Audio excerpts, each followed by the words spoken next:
الحمد لله نحمده ونستعينه ونستغفره ونعوذ بالله من شرور أنفسنا من يهده الله فلا مضل له ومن يضلله فلا هادي له وأشهد أن لا إله إلا الله وحده لا شريك له وأشهد أن سيدنا وسندنا وحبيبنا ومولانا محمدا عبده ورسوله الذي أرسله بالحق بشيرا ونذيرا وداعيا إلى الله بإذنه وسراجا منيرا أما بعد فأعوذ بالله من الشيطان الرجيم بسم الله الرحمن الرحيم إن عدة الشهور عند الله 12 شهرا في كتاب الله يوم خلق السماوات والأرض منها 4 حرم ذلك الدين القيوم فلا تظلموا فيهن أنفسكم صدق الله العظيم وقال الله تعالى إن الله وملائكته يصلون على النبي يا أيها الذين آمنوا صلوا عليه وسلموا تسليما اللهم صل على محمد وعلى آل محمد كما صليت على إبراهيم وعلى آل إبراهيم إنك حميد مجيد اللهم بارك على محمد وعلى آل محمد كما باركت على إبراهيم وعلى آل إبراهيم إنك حميد مجيد بلغ العلا بكماله كشف الدجى بجماله حسنت جميع خصاله صلوا عليه وآله الحمد لله আল্লাহ পাক রব্বুল আলামিনের নিকট লাখো কোটি শুকরিয়া যে মহান মালিক আমাদেরকে আজকে পবিত্র জুমার দিন সবার আগে মসজিদে আসার কিছু দিনই আলোচনা শোনার এবং করার জন্য তৌফিক দান করেছেন। এই জন্য সেই মহান মুনিবের দরবারে আমরা সর্বপ্রথম কালিমাতুশ শুকর আদায় করি আলহামদুলিল্লাহ। মুহতারাম হাজিরিন, আজ নতুন হিজরি বছরের প্রথম জুমার দিন। আমরা জানি আরবি 12টি মাস রয়েছে, সেই 12টি মাসের প্রথম যে মাস রয়েছে সেই মাসের নাম হচ্ছে মুহররম মাস। এই মুহররম মাসের আজকে 3 তারিখ, অতএব মুহররম মাসের প্রথম জুমা। এই মুহররম মাস সহ মোট 4টি মাস সম্পর্কে আল্লাহ পাক রব্বুল আলামিন পবিত্র কোরআনে বিশেষভাবে উল্লেখ করেছেন, মর্যাদাপূর্ণ করেছেন। এই জন্য আমি আপনাদের সম্মুখে সূরা আত-তাওবা 36 নম্বর আয়াত তেলাওয়াত করেছি। উক্ত আয়াতের মধ্যে আল্লাহ পাক রব্বুল আলামিন বলেছেন যে 4টি মাস রয়েছে, 12টি মাসের মধ্যে ওই 4টি মাস আল্লাহ পাক রব্বুল আলামিনের নিকট বিশেষভাবে মর্যাদাপূর্ণ এবং ফজিলতপূর্ণ।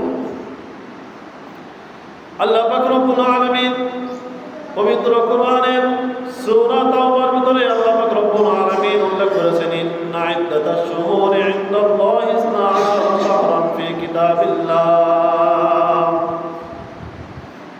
আল্লাহ পাক রব্বুল আলামিন বলেন, নিশ্চয়ই আল্লাহর নিকট আল্লাহর বিধানে মাসসমূহের সংখ্যা 12টি রয়েছে।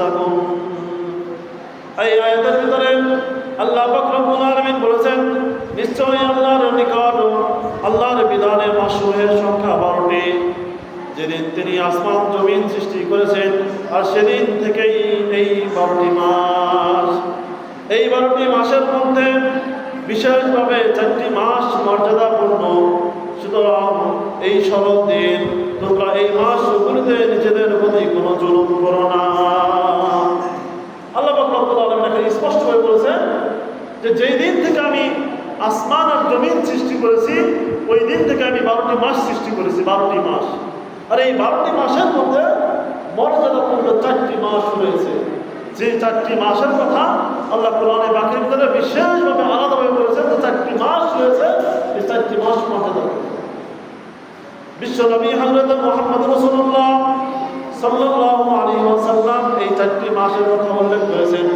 তিনি বলেছেন এই 4টি মাস হলো জিলকদ জিলহজ মুহররম এবং রজব মাস জিলকদ মাস জিলহজ মাস মুহররম মাস যেটা চলতেছে রানিং আজকে এই জিলহজ মাসের মুহররম মাসের যে প্রথম জুমা আছে এই চলতেছে আরেকটা মাস হলো রজব মাস এই 4টা মাস আল্লাহ পাক রব্বুল আলামিনের নিকট বিশেষভাবে মর্যাদাপূর্ণ বিশেষভাবে মর্যাদাপূর্ণ এর মানে হলো আল্লাহ পাক রব্বুল আলামিনের নিকট রমজান মাসের পরে বিশেষ যে 4টি মাস রয়েছে সেই 4টি মাসের পরে 4টি মাস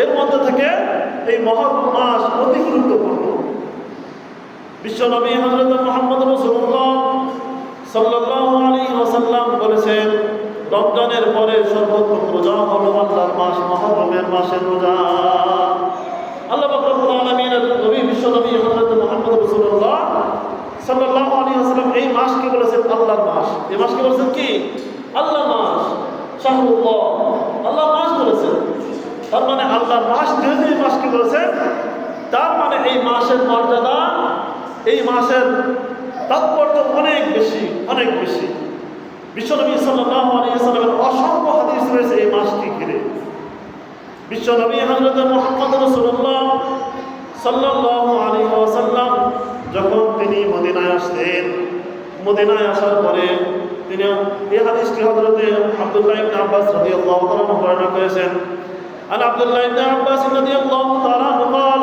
قال رسول الله صلى الله عليه وسلم قدم النبي المدينة فرأى اليهود تصوم يوم عاشوراء فقال ما هذا يوم صالحون هذا يوم نجى الله بني إسرائيل من عدوهم فصامه موسى فقال رسول الله صلى الله عليه وسلم فأنا أحق بموسى منكم فصامه وأمر بصيامه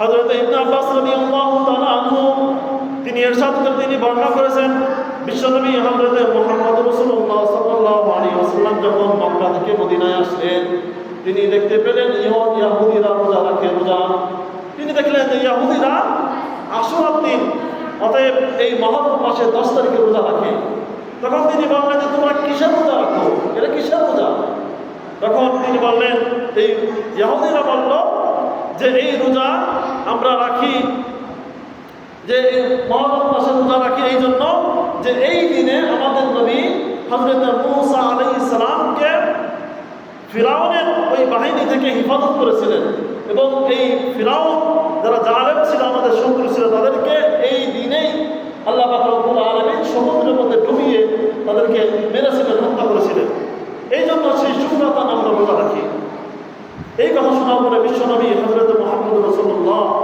সাল্লাল্লাহু আলাইহি ওয়াসাল্লাম তিনি বললেন যে তোমাদের থেকে আমি মুসার প্রতি হকদার বেশি তবে মুসা যে নবী আমিও নবী মুসা আমার ভাই তার মানে আমরাও রোজা রাখবো এবারে বিশ্বনবী সাল্লাল্লাহু আলাইহি ওয়াসাল্লাম আশুরার দিনে রোজা রাখলেন এবং সমস্ত সাহাবাদেরকে বললেন যে তোমরাও রোজা রাখো তার মানে বোঝা গেল যে এই মুহররম মাস বিশেষ গুরুত্বপূর্ণ মাস এই বিশেষ গুরুত্বপূর্ণ মাসের মধ্যে একটি গুরুত্বপূর্ণ দিন হলো আশুরার দিন অর্থাৎ 10ই মুহররমের দিন অনেক গুরুত্বপূর্ণ বিশ্বনবী হযরত মুহাম্মদ রাসূলুল্লাহ সাল্লাল্লাহু আলাইহি ওয়াসাল্লাম এই দিনে তিনি রোজা রাখতে বলেছেন এবং তিনি রোজা রেখেছেন পরবর্তীতে বিশ্বনবী সাল্লাল্লাহু আলাইহি ওয়াসাল্লাম যে যেহেতু ইহুদিরা খ্রিস্টানরা শুধুমাত্র এই দিনে রোজা রাখে, আমরা তাদের সাথে আমরাও রোজা রাখবো এই দিনে, কিন্তু তাদের সাথে আমাদের রোজা যেন মিলে না যায়, এই জন্য একদিন আগে অথবা একদিন পরের সাথে আমরা মিলে রাখবো। একদিন আগে অথবা একদিন পরের সাথে রোজা রাখবো, হয়তো 9 এবং 10 রাখবো, নয়তো 10 এবং 11 তারিখে রোজা রাখবো। এই রোজা রাখার কথা বলা হয়েছে। বিশ্বনবী হযরত মুহাম্মদ রাসূলুল্লাহ সাল্লাল্লাহু আলাইহি ওয়াসাল্লামের সাহাবী হযরত কাতাদা রাদিয়াল্লাহু তাআলা আনহু তিনি বলেছেন, যে ব্যক্তি এই মুহররম মাসের রোজা রাখবে, আশুরা রোজা রাখবে, আল্লাহ পাক রব্বুল আলামিন তার পূর্ববর্তী 1 বছরের গুনাহ মাফ করে দেবে। সুবহানাল্লাহ। হযরত কাতাদা রাদিয়াল্লাহু আনহু বর্ণিত, তিনি বলেছেন বিশ্বনবী হযরত মুহাম্মদ রাসূলুল্লাহ সাল্লাল্লাহু আলাইহি ওয়াসাল্লাম বলেছেন যে আমি আশা করি যে ব্যক্তি আশুরা দিনে রোজা রাখবে, আল্লাহ পাক রব্বুল আলামিন তার পূর্বে 1 বছরের গুনাহ মাফ করে দেবে। তার মানে এই রোজার গুরুত্ব, অনেক গুরুত্ব, অনেক ফজিলতপূর্ণ। এজন্য সামনে আসতেছে হয়তোবা এই 10 তারিখ হবে আগামী শুক্রবারের দিন 10 তারিখ। আমরা যারা পারি ইনশাআল্লাহ এই 10 তারিখে আমরা অবশ্যই আশুরা রোজা রাখবো। সাথে সাথে আমরা আগের দিন অর্থাৎ বৃহস্পতিবারের দিন রোজা রাখবো, 9 তারিখে রোজা রাখবো, 10 তারিখেও রোজা রাখবো। এই 2 দিনের রোজা, কারণ 9 তারিখে রোজার কথা বলা হয়েছে বিশ্বনবী মুহাম্মদ সাল্লাল্লাহু আলাইহি ওয়াসাল্লাম বিভিন্ন হাদিসে এবং সাহাবীরা বলেছেন যে যেহেতু তোমরা মিলায় রাখবা, সেহেতু তোমরা 9 তারিখ এবং 10 তারিখ রোজা রাখবা। কারণ আরবি মাস যেহেতু সন্ধ্যার পর থেকে শুরু হয়, তুমি যদি 9 তারিখে রোজা রাখো তাহলে তুমি 9 তারিখ ও 10 তারিখের সাথে মিলিয়ে দিতে পারবা, আবার 10 তারিখে রোজা হয়ে যাবে। 2 দিন রোজা রাখতে বলা হয়েছে। এই জন্য আমরা যারা রোজা রাখবো, আমরা 10 তারিখে রাখবো, 9 তারিখে রোজা রাখবো। তার মানে আগামী বৃহস্পতিবার এবং শুক্রবার এই দিন রোজা রাখার চেষ্টা করবো। আল্লাহ পাক রব্বুল আলামিন আমাদেরকে তৌফিক দান করুন। তো এই দিনে আরো বিশেষ বিশেষ কারণ রয়েছে, যেই কারণে এই দিনটা অনেক গুরুত্বপূর্ণ।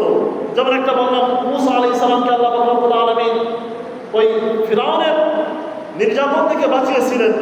অন্যদিকে আরো কিছু কিতাবের ভিতরে বর্ণনা আছে, যদিও এগুলো হাদিস না, কিন্তু কিছু কিতাবের মধ্যে আছে যে আল্লাহ পাক রব্বুল আলামিন হযরত আদম আলাইহিস সালাম যে দোয়া করেছিলেন, সে আদম আলাইহিস সালামের দোয়া এই মুহররম মাসের 10 তারিখ আশুরার দিনে কবুল হয়েছিল। হযরত ইউসুফ আলাইহিস সালাম যে কুফে পড়ে গেছিলেন, কুফের মধ্যে এই কুফ থেকে এই 10 মুহররম এই আশুরার দিনে তাকে উত্তোলন করা হয়েছিল। এমনকি হযরত নূহ আলাইহিস সালামের সময় যে প্লাবন হয়েছিল, বন্যা হয়েছিল, এই প্লাবনের সময় নূহ আলাইহিস সালামের যে কিস্তি ছিল, সেই কিস্তিটা জুমি পাহাড়ে এই 10 তারিখে অবতরণ করেছিল। এমনিভাবে হযরত ইউনূস আলাইহিস সালামকে আল্লাহ পাক রব্বুল আলামিন মাছের পেট থেকে এই 10 মুহররম আশুরার দিনে তিনি বের করেছিলেন, মুক্ত করেছিলেন। তার মানে এই 10 মুহররমকে ঘিরে অনেক গুরুত্বপূর্ণ ঘটনা ঘটেছে। এই জন্য এই 10 মুহররম অনেক গুরুত্বপূর্ণ আশুরার দিন। কিন্তু আমাদের সমাজে আশুরা বলতে শুধুমাত্র আমরা বুঝি কারবালার প্রান্ত, আসলে না। আশুরা আগে থেকেই গুরুত্বপূর্ণ। কারবালার প্রান্ত তো বিশ্বনবী সাল্লাল্লাহু আলাইহি ওয়াসাল্লাম জীবিত থাকতে হয় না, সেগুলো তো অনেক বড় হয়েছে, কিন্তু এই আশুরার দিন, 10 মুহররমের দিন, মুহররম মাস, জিলহজ মাস, জিলকদ মাস, রজব মাস, এই মাসগুলো অনেক আগ থেকে গুরুত্বপূর্ণ। এমনকি হযরত মূসা আলাইহিস সালাম যেই দিন পার হয়েছিলেন, নদী পার হয়েছিলেন, ওই দিন থেকে মূসা আলাইহিস সালাম এই আশুরার দিনে রোজা রাখা শুরু করেছিলেন। তার মানে এই রোজা রাখা আরো হাজার হাজার বছর আগ থেকে রোজা রাখি আসতেছে সবাই। এই জন্য এই রোজার অনেক গুরুত্ব। আশুরার দিনের আরো অনেক ঘটনা রয়েছে, তো ইনশাআল্লাহ আমরা আগামী জুমায় বলবো। তো আজকে আমাদের কাজ হলো যে আগামী যে বৃহস্পতিবার আসতেছে, সেই বৃহস্পতিবার দিন আমরা অবশ্যই রোজা রাখবো। সাথে সাথে আমরা শুক্রবার দিন রোজা রাখবো। এই শুক্রবার দিন রোজা রাখলে কি হবে? যদি আমরা রোজা রাখি, বিশ্বনবী সাল্লাল্লাহু আলাইহি ওয়াসাল্লাম আমাদেরকে প্রতিশ্রুতি দিয়েছেন যে তিনি বিশ্বাস করেন, তিনি আশা করেন যে আল্লাহ পাক রব্বুল আলামিন আমাদের 1 বছরের গুনাহ মাফ করে দিবেন। এছাড়া আরো এই মাস ভর আমরা যদি ইচ্ছা করে তবু আমরা রোজা রাখতে পারবো, কারণ এই মাসের পুরো মাস ব্যাপী রোজা রাখার কথা বলা হয়েছে। বিশ্বনবী হযরত মুহাম্মদ রাসূলুল্লাহ সাল্লাল্লাহু আলাইহি ওয়াসাল্লামের একজন স্ত্রী হযরত হাফসা রাদিয়াল্লাহু তাআলা আনহা, তিনিও বলেছিলেন যে বিশ্বনবী সাল্লাল্লাহু আলাইহি ওয়াসাল্লাম 4টি কাজ রয়েছে, সেই 4টি কাজ, 4টি আমল তিনি এক নম্বর আমল হলো তিনি ফজরের নামাজের আগে কোনোদিনও সুন্নাত ছাড়েন নাই, সুন্নাত পড়ছেনই, সবসময় তিনি সুন্নাত পড়ছেন, সুন্নাত কোনোদিন ছাড়েন নাই। দুই নম্বর যে এই আশুরার দিন আসছে, সেই আশুরার দিনে তিনি কোনোদিনও রোজা ছাড়েন নাই, তিনি সবসময় তিনি রোজা রাখছেন, আশুরা রোজা রাখছেন। এই দুটো কাজ আমরা অবশ্যই আমরা করার চেষ্টা করবো। আল্লাহ পাক রব্বুল আলামিন আমাদের সকলকে আশুরার দিনের মর্যাদা তাৎপর্য বুঝে আমাদের সকলকে আশুরার দিনে রোজা রাখার জন্য তৌফিক দান করুন।